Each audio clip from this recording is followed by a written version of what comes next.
In late September 2025, Madagascar's capital erupted in protest. Thousands of young people, mostly under 30, Gen Zs, took to the streets to demand change. The protest began over long weeks of power cuts and water shortages.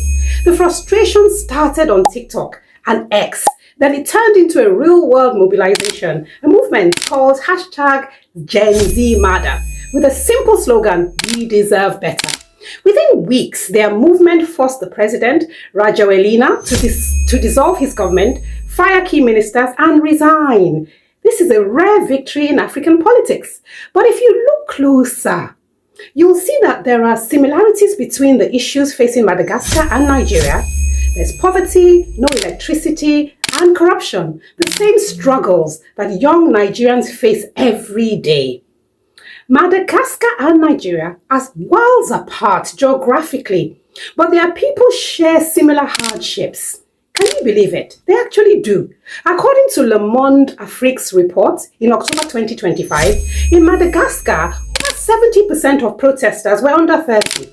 In Nigeria, according to the UN Population Division of 2024, 60% of the population is under 25, and it's the youngest large democracy on earth. According to the World Bank's report of 2024 in Madagascar, about 75% of the population lives below the poverty line.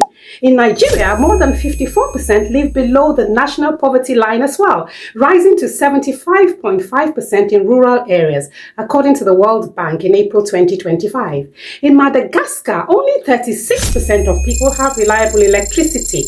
In Nigeria, about 61% have access, leaving over 86 million people in darkness, according to the Energy Progress Report 2025 by the World Bank. Both nations struggle with corruption, poor governance, where public funds vanish and services collapse. And according to the World Bank, rising food prices have made basic living unbearable in both countries. In 2020, Nigeria's Gen Z led the #EndSARS protest against police brutality. They raised funds online, documented every moment live, and united millions across regions. But while Madagascar's youth got immediate political concessions, Nigerian protesters faced crackdowns, misinformation, and censorship. And since 2020, the underlying issues remain the same in Nigeria. Inflation is at a record high. There's joblessness and a government disconnected from the youth realities on ground. So what made this Gen Z protest successful in Madagascar? In my opinion, number one, because of the digital era we are in, they were able to organize faster than their government could react. Number two, the leading city politicians who had planned a peaceful demonstration in the capital of Madagascar were arrested by the government, and the youth saw their detention as an attempt to silence legitimate voices, and they were not willing to settle for that. Number three, the Madagascan Gen Zs knew their rights. They knew they deserved better and didn't allow intimidation. They knew and accused the government of bad governance and failing to guarantee their basic rights, i.e. having electricity or water. The protest was ongoing and underreported weeks, but the youth didn't allow themselves to be intimidated. They stood their ground. In Madagascar, over 70% of protesters were under 30. So, what can Nigerian Gen Zs learn from Madagascar's protest?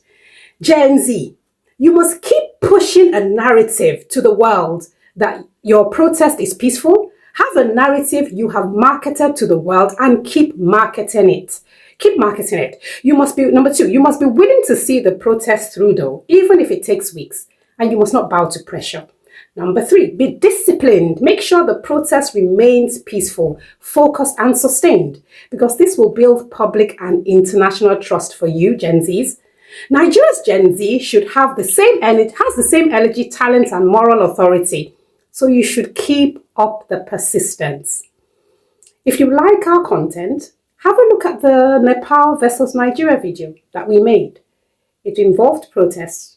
And if you like our content, like, share, subscribe. Till next time, take care of yourself and each other.